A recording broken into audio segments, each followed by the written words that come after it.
Hello everyone, welcome to Raj study. 22 दिसंबर 2024 YouTube channel पर आपका स्वागत है। इस वीडियो के माध्यम से हम लोग देखेंगे, छोटा वीडियो रहेगा 10 मिनट में, लेकिन स्टेट फॉरेस्ट रिपोर्ट 2023 का पूरा डाटा आपके सामने रहेगा। और लास्ट में इसकी पीडीएफ कहाँ मिलेगी, वो पीडीएफ मिल जाएगी आपको टेलीग्राम में। तो टोटल फॉरेस्ट कवर के बारे में देखा जाए तो 21.76% ये है, जबकि टोटल ट्री कवर कितना है 3.41%। टोटल 2021 से 2023 की तुलना में कितने परसेंट की वृद्धि, कितने वर्ग किलोमीटर की वृद्धि हुई? 1445 वर्ग किलोमीटर। लेकिन हाँ, एक संगठन का नाम है जिसको बोला जाता है फॉरेस्ट सर्वे ऑफ इंडिया, जिसके द्वारा डाटा पब्लिश किया जाता है। इसकी स्थापना 1984 में की गई थी और 1987 से इसके द्वारा मतलब प्रत्येक 2 वर्ष के अंतराल में रिपोर्ट पब्लिश की जाती है। अब इसी के माध्यम से यदि देखा जाए तो इसमें क्या है कि जो डाटा प्राप्त किया जाता है, डाटा के बारे में याद रखें, जिसको बोला जाता है रिसोर्स सेट के बारे में डाटा प्राप्त किया जाता है, राइट। रिसोर्स सेट सैटेलाइट के माध्यम से डाटा प्राप्त किया जाता है। यहाँ तक रहा काम की बात। अब इसके बाद ये डाटा याद करना है। टोटल फॉरेस्ट कवर कितना है? 21.76%। जबकि टोटल ट्री कवर कितना है? यह है 3.41%। जबकि total forest and tree cover के बारे में 25.17% टोटल जियोग्राफिकल एरिया का।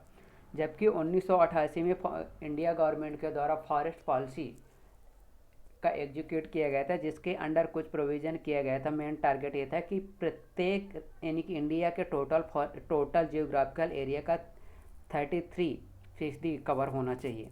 जबकि यहाँ जैसे इस कर्व के बारे में बताया गया है कि कितनी झाड़ियाँ 1.3%, जबकि नॉन फॉरेस्ट इलाका कितना है ये बताया गया है कि 73.50%।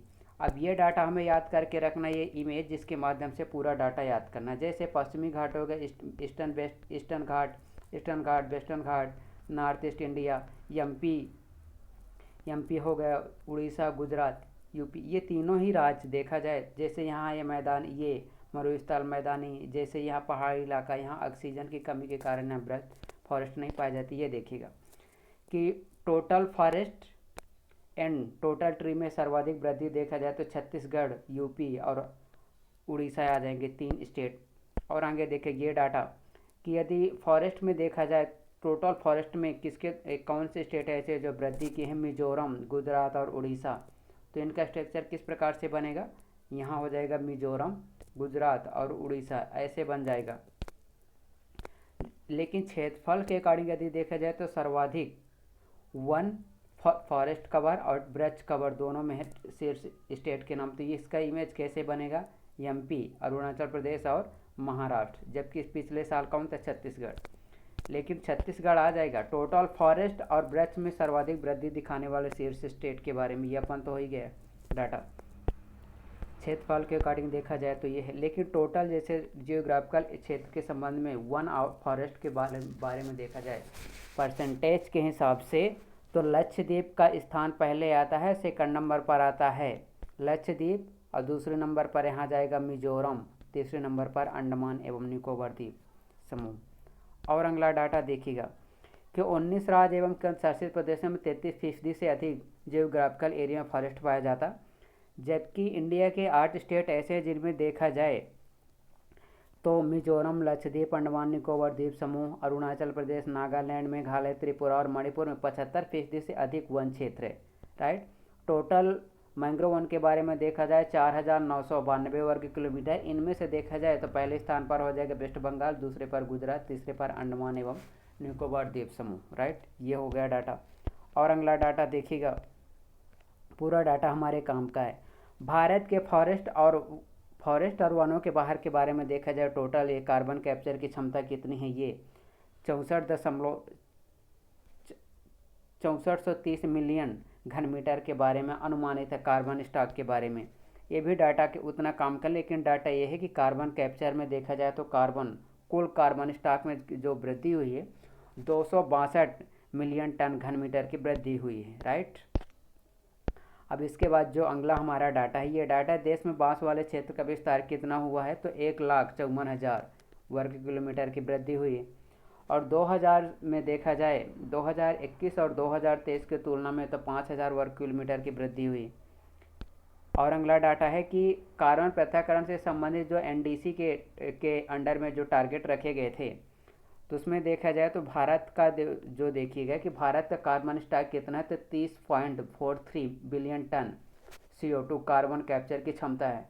जबकि 2005 के अकॉर्डिंग यदि देखा जाए तो भारत सरकार के द्वारा 2005 के बेस के आधार पर यदि कंपेरिजन किया जाए तो 2.39 बिलियन टन अतिरिक्त कार्बन सिंक के बारे में, जिसको बोला जाता है ये फॉरेस्ट, जैसे फॉरेस्ट हो गया, वाटर एरिया से दोनों को ये मिलाकर देखा जाए तो कार्बन सिंक के माध्यम से CO2 के लेवल को कम किया जा सकता है। जबकि टारगेट यही रखा गया था कि 2.29 बिलियन टन अतिरिक्त कार्बन सिंक तक पहुंच चुका है। जबकि 2030 तक का टारगेट कितना है कि 2.5 से लेकर 3.0 बिलियन टन तक का टारगेट रखा गया। ऑलरेडी पहुंच चुके हैं हम यहाँ तक।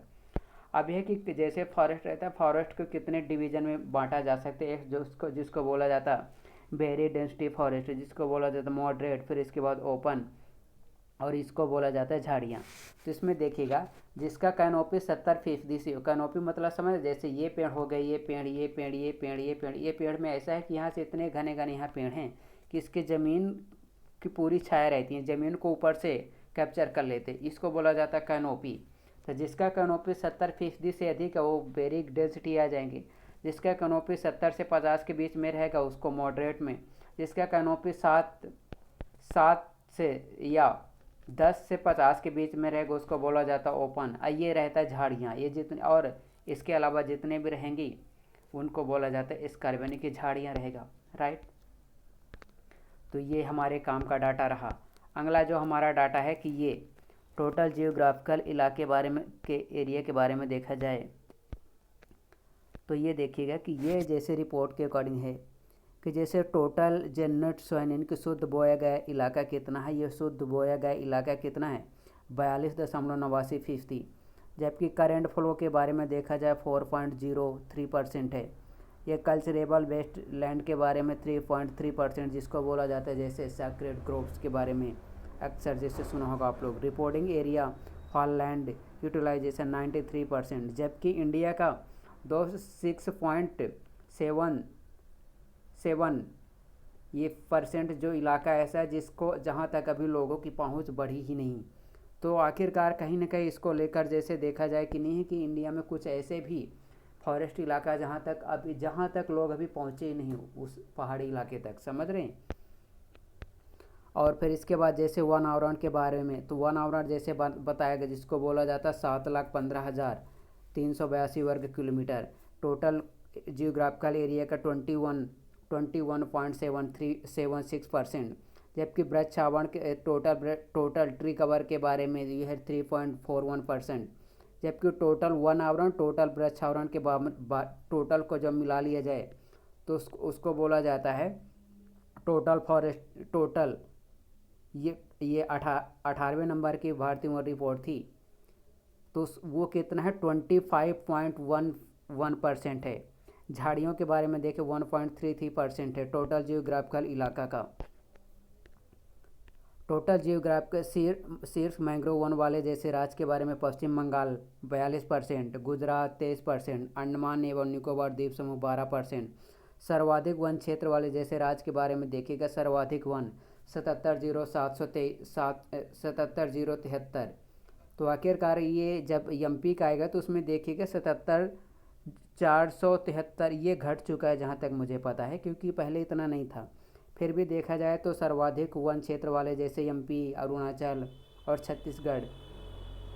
वन आवरण और वृक्षावरण में वृद्धि करने वाले स्टेट के बारे में देखा जाए तो छत्तीसगढ़ और UP और उड़ीसा ये 3 आ जाएंगे। राजस्थान चौथे में आ जाएगा। सर्वाधिक वन आवरण परसेंटाइल के हिसाब से देखा जाए तो लक्षद्वीप, मिजोरम, अंडमान एवं निकोबार द्वीप समूह आ जाएंगे। फिर उन्हीं में से दोस्त ये जैसे बताया गया है कि 21 दिसंबर 2024 को पर्यावरण वन एवं जलवायु परिवर्तन मंत्री भूपेंद्र यादव जी के द्वारा भारतीय वन रिपोर्ट 2023 जारी की गई, जिसके अकॉर्डिंग मध्य प्रदेश में 77,073 वर्ग किलोमीटर क्षेत्र के साथ शीर्ष वन आच्छादित राज्य है, जो राज्य के कुल MP के टोटल जियोग्राफिकल एरिया के कितना 25% है। यह रिपोर्ट रिपोर्ट पर्यावरण एवं वन मंत्रालय के द्वारा द्विवार्षिक रूप में जारी की जाती है, पहले ही आपको बता चुका हूँ। वन रिपोर्ट 2023 के अकॉर्डिंग देखा जाए देश में कुल वन एवं वृक्ष एरिया के बारे में देखा जाए तो 2021 की अपेक्षा 1445 वर्ग किलोमीटर की वृद्धि हुई, जिनमें से फॉरेस्ट कवर में देखा जाए तो 156 वर्ग किलोमीटर, जबकि फॉरेस्ट्री के बारे में देखा जाए तो 1287 वर्ग किलोमीटर क्षेत्र की वृद्धि हुई। देश में वनों का कुल कार्बन स्टॉक के बारे में देखा जाए तो कार्बन स्टॉक की क्षमता कितनी है, 7282 मिलियन टन है। 2021 की अपेक्षा देखा जाए तो 81 मिलियन टन की क्या हुई, इसमें वृद्धि हुई है। जैसे शीर्ष कार्बन स्टॉक वाले जो स्टेट हैं उनमें से जैसे एमपी के बाद आ जाएगा छत्तीसगढ़ और महाराष्ट्र। तो एमपी का जो कार्बन स्टॉक वाले में एमपी का स्थान आता। अब एमपी के स्थान में जैसे जब आता तो 680 मिलियन टन की क्षमता है। जैसे एमपी में फॉरेस्ट में देखा जाए तो जैसे कागज़ बनाने के कारखाने, नोट छापने के कारखाने, टिश्यू पेपर के कारखाने फॉरेस्ट में, इसमें बांस जैसे आ जाएगा, बम्बू जैसे बम्बू रहता, जनजातीय इलाका आ जाएगा, तेंदुपत्ता उद्योग आ जाएगा, महुआ आ जाएगा, महुआ जिससे शराब जिसके द्वारा बनाई जाती। फिर इसी के साथ जैसे तेंदुपत्ते के साथ साथ इसमें जैसे लकड़ी आ जाएगी, इमारती लकड़ी आ जाएगी, जैसे घर बनाने वाले इमारती खटिया फिर वह बनाने के काम में आ जाता, चारपाई बनाने के काम आता। फिर शेष वनावरण वृद्धि वाले राज्य में मिजोरम हो गए, मिजोरम, गुजरात और उड़ीसा आ जाएंगे। तो इसको हमें याद रखना है, वृद्धि वाले राज्य वनावरण में फॉरेस्ट कवर में मिजोरम, गुजरात और उड़ीसा तीनों आ जाएंगे। जबकि सिर्फ ब्रज फॉरेस्ट कवर वाले में महाराष्ट्र, राजस्थान और यूपी हैं। फॉरेस्ट कवर एक है ब्रज जिसको बोला जाता, फॉरेस्ट कवर नहीं, ट्री कवर के बारे में। ट्री कवर किसका, महाराष्ट्र, राजस्थान और यूपी आ जाएंगे, राइट।